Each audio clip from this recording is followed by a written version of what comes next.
Price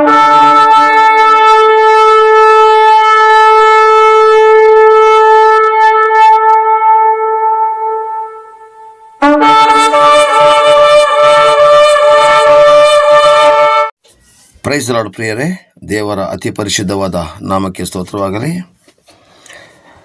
ಕೆಲಸದ ಕಾರಣಾಂತರದಿಂದಾಗಿ ವಿಡಿಯೋಗಳನ್ನು daily ಹಾಕಬೇಕು ಅಂತ ಮನಸ್ಸಿದ್ರು ಕೂಡ ಹಾಕ್ಲಿಕ್ಕೆ ಆಗ್ತಾ ಇಲ್ಲ. ದಯವಿಟ್ಟು ಕ್ಷಮಾಪಣೆ ಇರಲಿ. ನಮ್ಮ ಸೇವೆಗಾಗಿ ಪ್ರಾರ್ಥಿಸಿ. ಮತ್ತು ದಿನನಿತ್ಯ ವಿಡಿಯೋ ಹಾಕಿ ಎಡಿಟ್ ಮಾಡೋದಕ್ಕೆ ದೇವರು ಸಮಯಾವಕಾಶವನ್ನು ಕೊಡಲಿ. ಮತ್ತು ನಮಗೆ ದೇವರು ಕಲಿಸಿಕೊಂಡಂಥ ಜ್ಞಾನವನ್ನು ಇತರ ಜನಗಳಿಗೆ ಹಂಚಿಕೊಳ್ಳಲಿಕ್ಕೆ ದೇವರು ಸಮಯಾವಕಾಶವನ್ನು ಕೊಟ್ಟು ಸಹಾಯ ಮಾಡಿದೆ ಎಂದು ಪ್ರಾರ್ಥಿಸಿಕೊಳ್ಳೋ ಪ್ರಿಯರೇ. Praise Lord. ದೇವರ ಅತಿ ಪರಿಶುದ್ಧವಾದ ನಾಮಕ್ಕೆ ಸ್ತೋತ್ರವಾಗಲಿ. ನಾವು ಇಲ್ಲಿಯವರೆಗೆ ಮತ್ತಾಯ 1ನೇ ಅಧ್ಯಾಯದಿಂದ ಹಿಡಿದು ಮತ್ತಾಯ 5ನೇ ಅಧ್ಯಾಯದ 26ನೇ ವಾಕ್ಯದವರೆಗೆ ತಿಳಿದುಕೊಂಡೆವು. ಇವತ್ತು ನಾವು ಮತ್ತಾಯ 5ನೇ ಅಧ್ಯಾಯ 27ನೇ ವಾಕ್ಯದಿಂದ 30ರವರೆಗೆ ಬೈಬಲ್ ಅಧ್ಯಯನ ಮಾಡುವ. ಇದು ಪರ್ವತ ಪ್ರಸಂಗ. ಇದು ರಾಜನು ತನ್ನ ಪ್ರಜೆಗಳಿಗೆ ಮಾಡುವಂತಹ ಒಂದು ಆಜ್ಞೆ ಅಂತ ನಾವು ತಿಳ್ಕೊಳ್ಳುವ. ಇದರಲ್ಲಿ ಪ್ರಿಯರೇ, ನಾವು ತಿಳಿಯಬೇಕಾದಂಥ ಅಂಶ ಇವತ್ತು ವೈಭಿಚಾರ ಮಾಡಬಾರದು ಅಂತೇಳಿ. ವೈಭಿಚಾರ ಮಾಡಬಾರದು. ಈ ವಚನವನ್ನು ಓದಿ ಆದಮೇಲೆ ಇದರ ಬಗ್ಗೆ ವಿವರಣೆ ಕೊಡ್ತೇನೆ. ಇವತ್ತು ಎಲ್ಲಿ ನೋಡಿದ್ರೂ ವೈಭಿಚಾರ, ದೇವರ ಮಕ್ಕಳಲ್ಲೂ ಕೂಡ ವೈಭಿಚಾರ ಇದೆ. ಭಾಳ ಸೀರಿಯಸ್ ಆಗಿ ಗಂಭೀರವಾಗಿ ಈ ವಚನವನ್ನು ಕೇಳಿ ಎಂದು ನಾನು ಪ್ರಾರ್ಥಿಸಿಕೊಳ್ಳುತ್ತೇನೆ. ಮತ್ತಾಯ 5ನೇ ಅಧ್ಯಾಯ 27ನೇ ವಾಕ್ಯದಿಂದ 30ರವರೆಗೆ ಓದುವುದಾದರೆ, ವೈಭಿಚಾರ ಮಾಡಬಾರದೆಂದು ಹೇಳಿಯದೆ ಎಂಬುದಾಗಿ ನೀವು ಕೇಳಿದ್ದೀರಷ್ಟೇ. ಆದರೆ ನಾನು ನಿಮಗೆ ಹೇಳುವುದೇನೆಂದರೆ, ಪರಸ್ತ್ರೀಯನ್ನು ನೋಡಿ ಮೋಹಿಸುವ ಪ್ರತಿ ಮನುಷ್ಯನು ಆಗಲೇ ತನ್ನ ಮನಸ್ಸಿನಲ್ಲಿ ಆಕೆಯ ಕೂಡ ವೈಭಿಚಾರ ಮಾಡಿದವನಾದನು. ನಿನ್ನ ಬಲಗಣ್ಣು ನಿನ್ನನ್ನು ಪಾಪದಲ್ಲಿ ಸಿಕ್ಕಿಸುವುದಾದರೆ ಅದನ್ನು ಕಿತ್ತು ಬಿಸಾಡಿಬಿಡು. ನಿನ್ನ ದೇಹವೆಲ್ಲ ನರಕದಲ್ಲಿ ಬೀಳೋದಕ್ಕಿಂತ ಅವಯವಗಳಲ್ಲಿ ಒಂದು ಹೋಗುವುದು ನಿನಗೆ ಹಿತವಲ್ಲವೇ? ನಿನ್ನ ಬಲಗೈ ನಿನ್ನನ್ನು ಪಾಪದಲ್ಲಿ ಸಿಕ್ಕಿಸುವುದಾದರೆ ಅದನ್ನು ಕಡಿದು ಬಿಸಾಟು ಬಿಡು. ನಿನ್ನ ದೇಹವೆಲ್ಲ ನರಕದಲ್ಲಿ ಬೀಳೋದಕ್ಕಿಂತ ನಿನ್ನ ಅವಯವಗಳಲ್ಲಿ ಒಂದು ಹೋಗುವುದು ನಿನಗೆ ಹಿತವಲ್ಲವೇ? ಎಷ್ಟೊಂದು ಗಂಭೀರವಾಗಿ ವ್ಯಭಿಚಾರದ ಬಗ್ಗೆ ತಿಳಿಸಿದ್ದಾರೆ ಅಂತ ಹೇಳೋದನ್ನು ನಾವಿಲ್ಲಿ ನೋಡೋಣ ಪ್ರಿಯರೇ. ವ್ಯಭಿಚಾರ ಮಾಡಬಾರ್ದು ಅಂತ ಹೇಳೋದನ್ನು ಯೇಸು ಸ್ವಾಮಿ ಹಳೆಯ ಒಡಂಬಡಿಕೆಯಿಂದ ಆ ಒಂದು 10 ಆಜ್ಞೆಗಳಲ್ಲಿ ಒಂದು ಆಜ್ಞೆ ವೈಭಿಚಾರ ಮಾಡಬಾರ್ದು ಅಂತೇಳಿ. ಈ ವೈಭಿಚಾರ ಮಾಡಬಾರ್ದು ಅಂತ ಹೇಳೋಂಥ ಒಂದು ಆಜ್ಞೆನ ಎಷ್ಟು ಚೆನ್ನಾಗಿ ಅವರು ಹೊಸ ಒಡಂಬಡಿಕೆಯಲ್ಲಿ ನಮ್ಮ ಕೈಯಿಂದನೇ ಪೂರೈಸ್ತಾ ಇದ್ದಾರೆ. ಅದನ್ನು ಮಾಡಲೇಬೇಕು ಅಂತ ಹೇಳೋದು ಆಜ್ಞೆನ ಕೂಡ ಯಾವ ಥರ ಕೊಟ್ಟಿದ್ದಾರೆ ಅಂತ ಹೇಳೋದನ್ನು ನಾವೀಗ ನೋಡೋಕೆ ಹೋಗೋಣ ಪ್ರಿಯರೇ. ಇದು ಧರ್ಮೋಪದೇಶ ಕಾಂಡ 5:18 ಮತ್ತು ವಿಮೋಚನೆ ಕಾಂಡ 20:14ರಲ್ಲಿ ಸ್ಪಷ್ಟವಾಗಿ 10 ಆಜ್ಞೆಗಳ ಆ ಒಂದು ಆಜ್ಞೆಗಳನ್ನು ಹೇಳಿದ್ದಾರೆ ಪ್ರಿಯರೇ. ಈ ಒಂದು ಹೊಸ ಒಡಂಬಡಿಕೆಯಲ್ಲಿ ಹಳೆ ಒಡಂಬಡಿಕೆ ಪೂರೈಸಲಾಗುತ್ತದೆ ಅಂತ ನಾನು ಅವತ್ತು ನಿಮಗೆ ಅದ್ರ ಬಗ್ಗೆ ವಚನನೇ ಕೊಟ್ಟಿದ್ದೆ ನಾನು. ಹಾಗಾದರೆ ಈ ವೈಭಿಚಾರ ಅಂತ ಹೇಳುವಂಥದ್ದು ದೇವರ ದೃಷ್ಟಿಯಲ್ಲಿ ಮಹಾ ಪಾಪ ಆಗಿದೆ ಪ್ರಿಯರೇ. ಮದುವೆಗಿಂತ ಮುಂಚೆ ಆಗಲಿ ಮದುವೆ ಆದ ನಂತರವೇ ಆಗಲಿ ಇರುವಂತಹ ಗಂಡು ಮತ್ತು ಹೆಂಗಸರ ಕೆಟ್ಟ ಸಂಬಂಧವೇ ವ್ಯಭಿಚಾರ ಅಂತ ಹೇಳ್ತಾರೆ. ಅಂದರೆ ಪುನಃ ಇನ್ನೊಂದು ಸಲ ಹೇಳ್ತೀನಿ, ವ್ಯಭಿಚಾರ ಅಂತಂದರೆ ಮದುವೆಗಿಂತ ಮುಂಚೆ ಆಗಲಿ ಮದುವೆ ಆದ ನಂತರವೇ ಆಗಲಿ ಗಂಡು ಮತ್ತು ಹೆಣ್ಣಿನ ನಡುವೆ ಇರತಕ್ಕಂತಹ ಒಂದು ಕೆಟ್ಟ ಸಂಬಂಧವೇ ವ್ಯಭಿಚಾರವಾಗಿದೆ. ಅಂದರೆ ಒಳ್ಳೆ ರೀತಿಯ ಸಂಬಂಧನೂ ಕೂಡ ಇದೆ. ಅದು ನಿಯಮದ ಪ್ರಕಾರ ಮದುವೆ ಆದ ನಂತರ ಮಾತ್ರ. ಅದಕ್ಕಿಂತ ಮೊದಲು ಅದಕ್ಕಿಂತ ಕೊನೆ ಲಾಸ್ಟಲ್ಲಿ ಗೊತ್ತಿಲ್ಲದ ರೀತಿಯಲ್ಲಿ ಮಾಡುವಂಥದ್ದು ಅದು ವ್ಯಭಿಚಾರ ಆಗಿದೆ ಅಂತ ದೇವರಲ್ಲಿ ಸ್ಪಷ್ಟವಾಗಿ ತಿಳಿಸ್ತದೆ. ಇದನ್ನು ಎಲ್ಲ ಗ್ರಂಥಗಳು ಕೂಡ ಬೋಧಿಸ್ತದೆ ಅಂತ ಹೇಳೋದನ್ನು ನಾವು ಮರಿಬಾರದು. Price lord. ಹಾಗೇನೆ ಪ್ರಿಯರೇ, ಈ ಹಳೆ ಒಡಂಬಡಿಕೆಯಲ್ಲಿ ವ್ಯಭಿಚಾರ ಮಾಡಿದ್ರೆ ಅದು ದೇಹದಲ್ಲಿ ಸಂಪರ್ಕ ಇಟ್ಟುಕೊಂಡ್ರೆ ಮಾತ್ರ ವ್ಯಭಿಚಾರ. ಇಂಥದ್ರಲ್ಲಿ ಅವರನ್ನು ಕಲ್ಲೆಸ್ತು ಕೊಲ್ಲಬೇಕೆಂಬಂಥ ಒಂದು ನಿಯಮ ಕೂಡ ಇತ್ತು ಅಂತ ಹೇಳೋದನ್ನು ನಾವು ಹಳೆ ಒಡಂಬಡಿಕೆ ಓದಿದವ್ರಿಗೆ ಗೊತ್ತಾಗ್ತದೆ. ಹಾಗೆಯೇ ದೇವರು ಅಂಥವ್ರನ್ನ ಕಲ್ಲೆಸ್ತು ಸಾಯಿಸಲು ಹೇಳಿದ್ದಾರೆ ಅಂತ ಹೇಳಿದಾಗ ದೇವರ ದೃಷ್ಟಿಯಲ್ಲಿ ವ್ಯಭಿಚಾರ ಎಷ್ಟೊಂದು ಮಹಾಪಾಪ ಅಂತ ಹೇಳುವಂಥದ್ದನ್ನು ನಾವು ಗಮನಿಸಬೇಕಾಗಿದೆ ಪ್ರಿಯರೇ. ಆದರೆ ಹೊಸ ಒಡಂಬಡಿಕೆಯಲ್ಲಿ ಇದಕ್ಕಿಂತಲೂ ಗಂಭೀರವಾಗಿದೆ. ಅದನ್ನು ನಾವು ಓದದೆ ಆದರೆ ಮತ್ತಾಯ 5:28 ನಾನು ಮತ್ತವೇ ಓದ್ತೀನಿ. 27ರಿಂದ ನಾವು ಓದಿವಲ್ಲ, 27, 28 2 ಓದ್ತೀನಿ. ವ್ಯಭಿಚಾರ ಮಾಡಬಾರದೆಂದು ಹೇಳಿದಷ್ಟೇ, ಕೇಳಿದಿರಷ್ಟೇ. ಆದರೆ ನಾನು ನಿಮಗೆ ಹೇಳುವುದೇನೆಂದರೆ, ಪರಸ್ತ್ರೀಯನ್ನು ನೋಡಿ ಮೋಹಿಸುವ ಪ್ರತಿಯೊಬ್ಬನು ತನ್ನ ಮನಸ್ಸಿನಲ್ಲಿ ಆಕೆಯ ಕೂಡ ವ್ಯಭಿಚಾರ ಮಾಡಿದವನಾದನು. ಹಾಗಾದರೆ ಹಳೆ ಒಡಂಬಡಿಕೆಯಲ್ಲಿ ವ್ಯಭಿಚಾರ ಮಾಡಿದ್ರೆ ಪಾಪ, ಆದರೆ ಹೊಸ ಒಡಂಬಡಿಕೆಯಲ್ಲಿ ವ್ಯಭಿಚಾರದ ಸಂಗತಿಗಳನ್ನು ಇಟ್ಟುಕೊಂಡು ಬೇರೆ ಒಂದು ಹುಡುಗಿಯನ್ನಾಗಲಿ ಹುಡುಗನನ್ನಾಗಲಿ ನೋಡುವುದು ಪಾಪ ಅಂತ ಸ್ವಾಮಿ ಇಲ್ಲಿ ಸ್ಪಷ್ಟವಾಗಿ ತಿಳಿಸ್ತಾರೆ. ಅದರಲ್ಲಿ ಸ್ಪಷ್ಟವಾಗಿ ಪರಸ್ತ್ರೀ ಅಂತ ಬರೆದಿದೆ. ಪರಸ್ತ್ರೀಯನ್ನು ನೋಡಿ ಮೋಹಿಸುವ ಪ್ರತಿ ಮನುಷ್ಯನು ಕೂಡ ಆಕೆ ಕೂಡ ವ್ಯಭಿಚಾರ ಮಾಡಿದವನಾದನು ಅಂತ ಭಾಳ ಚೆನ್ನಾಗಿ ಬರೆದಿದೆ. ಹಾಗಾದರೆ ದೇವಜನರೇ, ಇದು ಇವತ್ತು ಲೋಕದಲ್ಲಿ ಸರ್ವಸಾಮಾನ್ಯ. ಬಸ್ ಸ್ಟ್ಯಾಂಡ್ಗಳಲ್ಲಾಗಿರೋದು, ಪಾರ್ಕ್ಗಳಲ್ಲಾಗಿರೋದು, ಕ್ಲಬ್ಗಳಲ್ಲಾಗಿರೋದು, ರೋಡ್ ಸೈಡಲ್ಲಾಗಿರೋದು, ಎಲ್ಲೋ ಒಂದು ಕಡೆ ವ್ಯಭಿಚಾರ ನಡೀತಾ ಇರ್ತದೆ, ತಾಂಡವಾಡ್ತಾ ಇದೆ. ಆದರೆ ದೇವರ ಮಕ್ಕಳಾದಂಥ ನಾವು ಪರಸ್ತ್ರೀಯರನ್ನು ನೋಡಿ ಮೋಹಿಸಿದರೆ ನಾವು ಕೂಡ ದೇವರ ದೃಷ್ಟಿಯಲ್ಲಿ ವ್ಯಭಿಚಾರ ಮಾಡಿ ಪಾಪಕ್ಕೆ ಒಳಗಾಗಿ ನರಕವನ್ನು ಅನುಭವಿಸುವಂಥ ಪರಿಸ್ಥಿತಿ ಬರ್ತದೆ ಅಂತ ಹೇಳೋದನ್ನು ದೇವರಲ್ಲಿ ಸ್ಪಷ್ಟವಾಗಿ ತಿಳಿಸ್ತಾ ಇದೆ. ಪ್ರಿಯರೇ, ಇವತ್ತು ಮೊಬೈಲ್ ಮೂಲಕ ಎಷ್ಟೋ ಜನ ಪರಸ್ತ್ರೀಯರನ್ನು ನೋಡಿದ್ದಾರೆ. ಮದುವೆ ಆಗಿರ್ತಕ್ಕಂಥ ಚಿಕ್ಕ ಚಿಕ್ಕ ಹುಡುಗಿಯರ ಒಂದು ಸೆಕ್ಸ್ ಚಲನಚಿತ್ರಗಳು ಅಥವಾ ಮದುವೆ ಆದಂಥ ವ್ಯಕ್ತಿಗಳ ಒಂದು ಚಲನಚಿತ್ರಗಳು ಎಲ್ಲವೂ ಕೂಡ ಇವತ್ತು ಬರ್ತಾ ಇದೆ. ಲೋಕದಲ್ಲಿದ್ದಾಗ ನೀವು ನೋಡಿರ್ಬೋದು, ಆದರೆ ದೇವರ ಮಕ್ಕಳೊಂದು ಅನ್ನಿಸಿಕೊಂಡ ಮೇಲೂ ಕೂಡ ಇವತ್ತು ನಾವು ಮೊಬೈಲಿನ ಮೂಲಕ ಕೆಟ್ಟ ವ್ಯಭಿಚಾರದಂಥ ಸಂಗತಿಗಳನ್ನು ನೋಡಿದ್ರೆ ಗ್ಯಾರಂಟಿ ನಾವು ಅನ್ಯ ಸ್ತ್ರೀ ಪರಸ್ತ್ರೀನ ನೋಡಿದಾಗೆ. ಇವತ್ತು ಏನಾಗ್ತದೆ ಅಂದರೆ, ಯಾವುದೇ ಒಂದು ಬೇರೆ ವಿಷಯನ ಕೇಳಿ ಯೂಟ್ಯೂಬಲ್ಲಿ, ಆದರೆ ಅದ್ರ ಜೊತೆಗೆ ಬರುವಂಥದ್ದು ವ್ಯಭಿಚಾರದ ಒಂದು ವಿಡಿಯೋ ಆದರೂ ಇದ್ದೇ ಇರ್ತದೆ. ಫೇಸ್ಬುಕ್ಕಲ್ಲಾಗಲಿ, ಯೂಟ್ಯೂಬಲ್ಲಾಗಲಿ, ಇನ್ಸ್ಟಾಗ್ರಾಮಲ್ಲಾಗಲಿ, ಶೇರ್ ಚಾಟ್ಗಳಲ್ಲಾಗಲಿ, ಎಲ್ಲದರಲ್ಲೂ ಕೂಡ ಏನಾಗಿದೆ ಅಂತಂದರೆ, ನಾವು ಈಗ ಉದಾಹರಣೆಗೆ ಕನ್ನಡ ಜೀಸಸ್ ಮೆಸೇಜ್ ಅಂತ ಕೇಳ್ತೀವಿ, ಕನ್ನಡ ಜೀಸಸ್ ಸಾಂಗ್ಸ್ ಅಂತ ಕೇಳ್ತೀವಿ, ಇಟ್ಕೊಳ್ಳಿ. ಕನ್ನಡ ಬೈಬಲ್ ಅಂತ ಕೇಳ್ತೀವಿ, ಇಟ್ಕೊಳ್ಳಿ. ಬೈಬಲ್ಗಳನ್ನ ತೋರಿಸ್ತದೆ, ಕನ್ನಡ ಜೀಸಸ್ ಸಾಂಗ್ಗಳನ್ನ ತೋರಿಸ್ತದೆ. ಆದರೆ ಅದರ ಮಧ್ಯದಲ್ಲೂ ಒಂದು ಕೆಟ್ಟ ಒಂದು ಚಲನಚಿತ್ರವಾಗಲಿ, ಕೆಟ್ಟ ಒಂದು ಫೋಟೋಗಳಾಗಲಿ, ಕೆಟ್ಟ ಒಂದು ಇಮೇಜ್ಗಳಾಗಲಿ ಆಗ್ತಾರೆ ಪ್ರಿಯರೇ. ಆವಾಗ ನಾವು ಏನಾದರೂ ಅದನ್ನು ನೋಡಿದ್ದೇ ಆದರೆ ನಿಜ ಪಾಪ. ಒಂದು ನಿಮಿಷ ಗಮನ ಇಟ್ಕೊಳ್ಳಿ. ನೋಡಿಬಿಟ್ರೆ ಪಾಪ ಅಲ್ಲ, ಗಮನದಲ್ಲಿಡಿ. ನೋಡಿಬಿಟ್ರೆ ಪಾಪ ಅಲ್ಲ, ಆದರೆ ಅದನ್ನು ನೋಡ್ತಾ ಇದ್ದರೆ ಪಾಪ. ಮಾಡಿಬಿಟ್ರೆ ಪಾಪ ಅಲ್ಲ, ಮಾಡ್ತಾ ಇದ್ದರೆ ಪಾಪ. ಹಾಗಾದರೆ ಒಂದು ಗಮನ ಇಟ್ಕೊಳ್ಳಿ, ಎಲ್ಲರ ದೃಷ್ಟಿನ ಅದಕ್ಕೆ ಹೋಗ್ತದೆ, ಇಲ್ಲ ಅಂತ ಹೇಳೋದಿಲ್ಲ. ದೇವ್ರ ಮಕ್ಕಳಾಗಿರ್ಬೋದು, ಲೋಕದವರಾಗಿರ್ಬೋದು, ನಾನು ನೋಡಿಲ್ಲ, ನಾನು ಒಳ್ಳೆಯವನು, ನಾನು ಅಂಥವಂತ ಹೇಳಿದ್ರೆ ಅದು ಸುಳ್ಳು. ಅಂಥ ಚಲನಚಿತ್ರಗಳು, ಅಂಥ ಸೀನರಿಗಳು ಬಂದಾಗ ಎಲ್ಲರ ಕಣ್ಣುಗಳು ನೋಡೋಗ್ಬಿಡ್ತದೆ.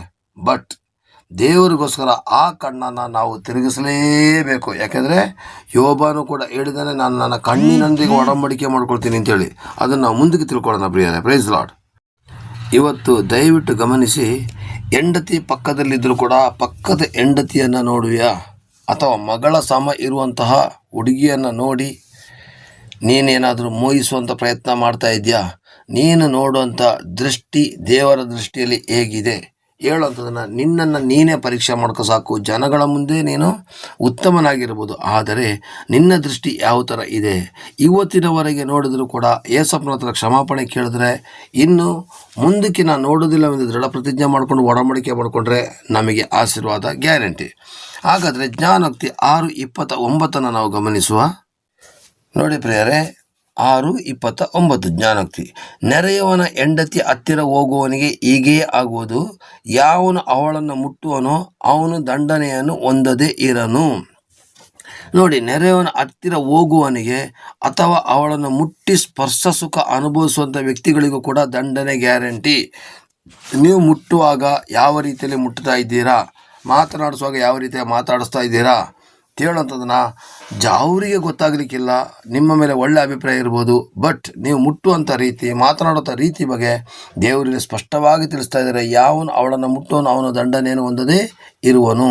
ಹಾಗಾದರೆ ವ್ಯಭಿಚಾರ ಮಾಡಿದ್ರೆ ಮಾತ್ರ ಅಲ್ಲ, ಸ್ಪರ್ಶ ಸುಖವನ್ನು ಅನುಭವಿಸಿದ್ರು ಕೂಡ ಅದು ಕೂಡ ಪಾಪನೇ ಅಂತ ಇಲ್ಲಿ ಸ್ಪಷ್ಟವಾಗಿ ತೋರಿಸ್ತಾ ಇದೆ. ಮುಟ್ಟಿ ಸುಖ ತೆಗೆದುಕೊಂಡ್ರೂ ಕೂಡ ಅದು ಪಾಪನೇ.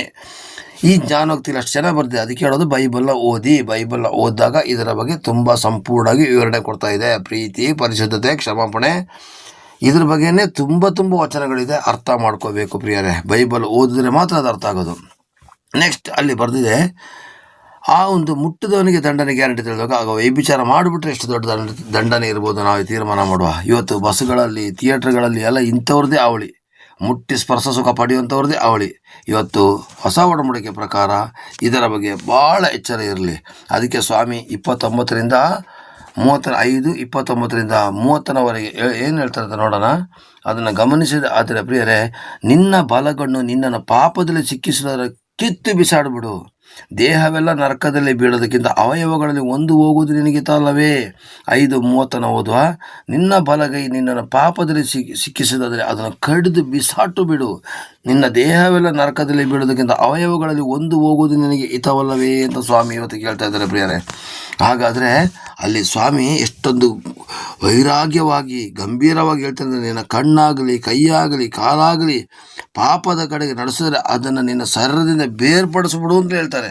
ಹಾಗಾದರೆ ಅರ್ಥ ಏನು ಗೊತ್ತಾ ಪ್ರಿಯರೇ, ಬೇರ್ಪಡಿಸೋದು ಬೇಕಾಗಿಲ್ಲ, ನಾವು ಅದರಿಂದ ಬೇರ್ಪಟ್ಟು ಹೊರಗಡೆ ಬರೋಣ. ಯಾವುದರಿಂದ? ವ್ಯಭಿಚಾರದಿಂದ ಬೇರ್ಪಟ್ಟು ಬರೋಣ. ಯಾಕೆಂದರೆ ಅಷ್ಟೊಂದು ಗಂಭೀರ, ಅಷ್ಟರ ಮಟ್ಟಿಗೆ ಹೇಳಿದ್ದಾರೆ ಪ್ರಿಯರೇ.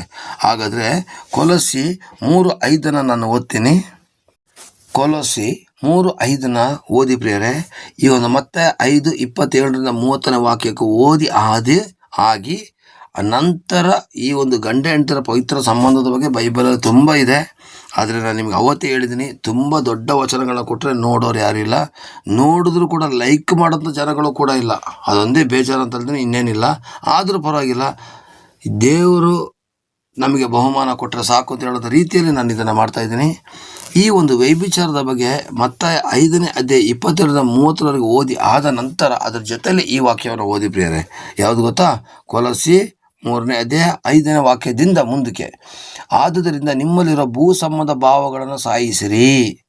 ನಿಮಗೆ ಭೂಮಿಗೆ ಸಂಬಂಧಪಟ್ಟಂಥ ಭಾವನೆಗಳಿದ್ರೆ ಅದು ಸಾಯಿಸಿ ಪರಲೋಕದ ಭಾವನೆಗಳನ್ನ ಇಟ್ಕೊಳ್ಳಿ. ಅಂದರೆ ದೇವರ ಲೋಕದ ಭಾವನೆಗಳು ಬೈಬಲ್ನಲ್ಲಿದೆ, ಅದನ್ನು ಸಾಯಿಸಿರಿ ಅಂತೇಳಿ. ಜಾರತ್ವದಂದರೆ ಮದುವೆಗಿಂತ ಮುಂಚಿತವಾದ ಸಂಬಂಧ, ಮದುವೆಯ ನಂತರದ ಸಂಬಂಧಕ್ಕೆ ಜಾರತ್ವ ಅಂತ ಹೇಳ್ತಾರೆ, ಕೆಟ್ಟ ಸಂಬಂಧಕ್ಕೆ. ಬಂಡುತನ, ಅಂದರೆ ವೈಭಿಚಾರ ಮಾಡೋರಿಗೆ ಮಾನ ಮರ್ಯಾದೆ ಇರೋದಿಲ್ಲ. ಬಂಡುತನ, ಅವ್ರಿಗೆ ಒಂದು ಸಲ ಪಬ್ಲಿಸಿಟಿ ಆಗಿಬಿಟ್ರೆ ಇನ್ನು ಮೊದಲು ಕದ್ದು ಮುಚ್ಚಿ ಹೋಗ್ತಾ ಇರ್ತಾರೆ. ಯಾವಾಗ ಪಬ್ಲಿಕ್ ಆಗೋಯ್ತೋ ಅವರು ಜನಗಳಿಗೆ ಕಾಣಂಗೆ ಹೋಗಿ ಬರ್ತಾರೆ, ಅಂಥ ಬಂಡತನ. ನೆಕ್ಸ್ಟ್ ಕಾಮಾಭಿಲಾಷೆ. ಕಾಮ ಇರಬೇಕು ನಿಜ, ಅಭಿಲಾಷೆ ಇರಬೇಕು ನಿಜ, ಆದರೆ ಇನ್ನೊಬ್ಬರನ್ನು ನೋಡಿದಾಗ ಬರುವಂಥ ಕಾಮ ಇರಬಾರ್ದು. ದುರಾಶೆ, ತನ್ನ ಕುಟುಂಬದಲ್ಲಿರ್ತಕ್ಕಂಥ ಗಂಡ ಅಥವಾ ನನ್ನ ಕುಟುಂಬದಲ್ಲಿ ಹೆಂಡತಿಯನ್ನು ಬಿಟ್ಟು ಬೇರೆ ಒಂದು ಪರಸ್ತ್ರೀಯನ್ನಾಗಲಿ ಪರಪುರುಷನನ್ನಾಗಲಿ ಆಸೆ ಪಡೋದಾದರೆ ಅದು ಕೂಡ, ಅದಕ್ಕೆ ದುರಾಸೆ ಅಂತ ಹೇಳ್ತಾರೆ, ಅದು ಕೂಡ ಪಾಪನೇ ಆಗಿದೆ. ವಿಗ್ರಹಾರಾಧನೆಗೆ ಸಮವಾಗಿರೋ ಲೋಭ, ಇವುಗಳನ್ನು ವಿಸರ್ಜಿಸಿ ಬಿಡಿರಿ. ಇವುಗಳ ನಿಮಿತ್ತ ದೇವರ ಕೋಪ ಉಂಟಾಗುತ್ತದೆ ಅಂತ ಇಲ್ಲಿ ಸ್ಪಷ್ಟವಾಗಿ ಸ್ವಾಮಿ ಹೇಳ್ತಿದ್ದಾರೆ. ವಿಗ್ರಹಾರಾಧನೆಗೆ ಸಮಾನವಾಗಿರ್ತಕ್ಕಂಥ ಲೋಭ ಯಾವುದು ಗೊತ್ತಾ? ಇದೆ. ಯಾವುದು? ಜಾರತ್ವ. ಎಷ್ಟು ಹೇಳಿದ್ರು ಬಂಡತನ, ಬರೀ ಕಾಮದ ಬಗ್ಗೆನೇ ಭಾವನೆಗಳು. ಇದನ್ನೆಲ್ಲ ನಾವು ಬಿಟ್ಬಿಟ್ರೆ ದೇವರು ಹೇಳ್ತಾರೆ ಇದೆಲ್ಲ ಒಂದು ವಿಗ್ರಹಾರಾಧನೆಗೆ ಸಮ. ವಿಗ್ರಹಗಳನ್ನ ನೀನು ಹೋಗಿ ಮಾಡಬೇಕಾಗಿಲ್ಲ. ನಿನ್ನ ಮನಸ್ಸಿನಲ್ಲಿ ದೇವರಿಗಿಂತಲೂ ಹೆಚ್ಚಾಗಿ ಯಾವುದನ್ನು ಇಟ್ಟುಕೊಂಡಿದೆಯೋ ಅದೇ ವಿಗ್ರಹ ಪ್ರಿಯರೇ. ಅರ್ಥ ಮಾಡ್ಕೊಳ್ಳಿ. ವಿಗ್ರಹಾರಾಧನೆ ಅಂದರೆ ಬೈಬಲ್ ಪ್ರಕಾರ ವಿಗ್ರಹಗಳಿಗೆ ಪೂಜೆ ಮಾಡೋದಲ್ಲ. ವಿಗ್ರಹಗಳಿಗೆ ಪೂಜೆ ಮಾಡಿ ಕಲ್ಲು ಮರ ಮಣ್ಣುಗಳಿಗೆ ಪೂಜೆ ಮಾಡೋದು ಯಾವ ಥರ ಪ್ರಯೋಜನ ಇರೋದಿಲ್ಲೋ ಹಾಗೆಯೇ ಇಂಥವುಗಳನ್ನು ನಿನ್ನ ಮನಸ್ಸಿನಲ್ಲಿ ಇಟ್ಟುಕೊಂಡು ನಿನ್ನ ಆರಾಧನೆ ಮಾಡಿದ್ರೆ ಪ್ರಯೋಜನ ಇಲ್ಲ. ನೀವು ಆಲಯಕ್ಕೆ ಬರ್ತಾ ಇರ್ಬೋದು, ಪ್ರಾರ್ಥನೆ ಕೇಳ್ತಾ ಇರ್ಬೋದು, ವಾಕ್ಯಗಳನ್ನು ಓದ್ತಾ ಇರ್ಬೋದು, ಪರಿಶುದ್ಧ ಜೀವಮಾನ ನಡೆಸಲಿಕ್ಕೆ ಪ್ರಯತ್ನ ಪಟ್ಟರೆ ಮಾತ್ರ ಆಶೀರ್ವಾದ. ನೀವು ವಾಕ್ಯಗಳನ್ನ ಕೇಳ್ತಾ ಇದ್ದೀನಿ, ಎವ್ರಿ ಸಂಡೇ ಬರ್ತಾ ಇದ್ದೀನಿ, ನನಗೆ ದೇವರ ಆಶೀರ್ವಾದ ಇದ್ದೇ ಇದೆ, ನಾನು ಹೋಗೋದೇ ಪರಲೋಕಕ್ಕೆ. ಇವತ್ತು ಕೂಡ ಏನಾಗಿದೆ? ತಪ್ಪಾದ ಬೋಧನೆಗಳು ಬಂದಿದೆ. ಏನೇ ಪಾಪ ಮಾಡಿಬಿಟ್ರು ಬಂದು ನೀವು ಒಪ್ಕೊಬಿಡಿ, ನಿಮ್ಗೆ ಪರಲೋಕ ಗ್ಯಾರಂಟಿ. ಒಪ್ಪಿಕೊಂಡ್ರೆ ಪರಲೋಕ ಇಲ್ಲ. ಪಶ್ಚಾತ್ತಾಪ ಪಟ್ಟು ಬಿಟ್ಟು ಬಂದು ಒಪ್ಪಿಕೊಂಡ್ರೆ ಪರಲೋಕ. ಯಾವ ಪಾಪನ ಮಾಡ್ತೀರೋ ಅದನ್ನು ಬಿಟ್ಟು ಬಂದು ಒಪ್ಪಿಕೊಂಡ್ರೆ ಮಾತ್ರ ಪರಲೋಕ. ಬಿಟ್ಟು ಬರದನ್ನೇ ನೀವೇನಾದರೂ ಪಾಪ ಮಾಡೋದಾದರೆ ಪರಲೋಕ ರಾಜ್ಯ ಖಂಡಿತ ಇಲ್ಲ ಪ್ರಿಯರೇ. ಹಾಗಾದರೆ ಪ್ರಿಯರೇ, ನಾವು ಪ್ರಾರ್ಥನೆ ಮಾಡಿಕೊಳ್ಳುವ. ದೇವ ಜನರಾಗಿರ್ತಕ್ಕಂಥ ನಮ್ಮ ಕಣ್ಣುಗಳು ಅಂಥದ್ದನ್ನು ನೋಡದಂತೆ ನಮ್ಮನ್ನು ಕಾಪಾಡು, ಅಂಥದ್ದನ್ನು ಕೇಳದಂತೆ ಕಾಪಾಡು. ಯಾಕೆಂದರೆ ಕೆಲವೊಂದು ಪರಿಸ್ಥಿತಿಗಳಲ್ಲಿ ಬಿದ್ದು ಹೋಗುವಂಥ ಸಂದರ್ಭಗಳು ಬರದಂತೆ ನೀನು ನಮ್ಮನ್ನು ಕಾಪಾಡಪ್ಪ ಅಂತ ಬೇಡಿಕೊಳ್ಳೋ. ಯಾಕೆಂದರೆ ಇವತ್ತು ದೇವರ ಮಕ್ಕಳು ಎಷ್ಟೋ ಜನ ಬೀಳ್ತಾರದು ಕಾಣ್ತಾ ಇದೆ ಪ್ರಿಯರೇ. ಕಾಣಬಾರದು. ನಾವು ನಮ್ಮ ಸರ್ವಶಕ್ತನಾದ ದೇವರ ಮುಖವನ್ನು ನೋಡೋದೇ ಆದರೆ ನಮಗಿದೆಲ್ಲೂ ಕಾಣೋದಿಲ್ಲ ಅಂತ ನನ್ನ ಭಾವನೆ. ದೇವರು ನಿಮ್ಮನ್ನು ಆಶೀರ್ವದಿಸಲಿ. ಚಿಕ್ಕದಾಗಿ ಪ್ರಾರ್ಥನೆ ಮಾಡಿಕೊಳ್ಳುವ. ಪರಲೋಕದ ತಂದೆಯೇ, ಪ್ರಭು ಯೇಸುವಿನ ನಾಮದಲ್ಲಿ ಪವಿತ್ರಾತ್ಮರ ಸಹಾಯದಿಂದ ಸ್ವಾಮಿ ವೈಭಿಚಾರ ಮಾಡಬಾರದು ಅಂತ ಹಳೆ ಒಡಂಬಡಿಕೆಯಲ್ಲಿ ಹೇಳಿದ್ಯಾ, ಅಂಥವ್ರನ್ನ ಕಲ್ಲೆಸ್ತು ಕೊಲ್ಲುವ ನಿಯಮ ಇತ್ತು. ಆದರೆ ಇಲ್ಲಿ ಆ ಥರ ಅಲ್ಲ ಸ್ವಾಮಿ, ಇಲ್ಲಿ ವೈಭಿಚಾರ ಮಾಡಬಾರದು ಅಂತ ಹೇಳಿದ್ಯಾ, ಆದರೆ ಡೈರೆಕ್ಟ್ ನರಕ ಅಂತಲೇ ಬರೆದಿದೆ ಪ್ರಿಯರೇ. ಅದಕ್ಕೋಸ್ಕರ ಪ್ರಿಯ ಸ್ವಾಮಿ, ನಾವು ಕರ್ತನೆ ಕಣ್ಣುಗಳನ್ನ ಬಿಸಾಡೋದಿಲ್ಲ, ಕೈಗಳನ್ನ ಬಿಸಾಡೋದಿಲ್ಲ, ಕಾಲುಗಳನ್ನ ಕತ್ತರಿಸಿ ಬಿಸಾಕೋದಿಲ್ಲ. ಅದರ ಬದಲಿಗೆ ನಾವು ನಿನ್ನನ್ನೇ ಧ್ಯಾನ ಮಾಡುತ್ತಾ ನಿನ್ನ ಮುಖವನ್ನು ದೃಷ್ಟಿಸುತ್ತಾ ಕೆಟ್ಟ ಸಂಗತಿಗಳಿಂದ ಹೊರಗಡೆ ಬರ್ತೀವಿ ಸ್ವಾಮಿ. ನೀವು ನಮ್ಮನ್ನು ಆಶೀರ್ವದಿಸಿ ಕೃಪೆಯಿಂದ ನಡೆಸಿ ನಿಮ್ಮ ರಾಜ್ಯದ ಮಹಿಮೆಗಾಗಿ ನಮ್ಮನ್ನು ಉಪಯೋಗಿಸು ಸ್ವಾಮಿ. ನೀನು ಮಾಡದ ಕಾರ್ಯಕ್ಕಾಗಿ ಸ್ತೋತ್ರ. ವ್ಯಭಿಚಾರದಂಥ ಕೆಟ್ಟ ಸಂಗತಿಗಳು ನಮ್ಮನ್ನು ಆಳ್ವಿಕೆ ಮಾಡದಂತೆ ನಮ್ಮೆಲ್ಲರನ್ನ ಕಾಪಾಡು ತಂದೆ. ಪ್ರಭು ಯೇಸುವಿನ ನಾಮದಲ್ಲಿ ಬೇಡಿ ಹೊಂದಿನ ತಂದೆ, ಆಮೇನ್.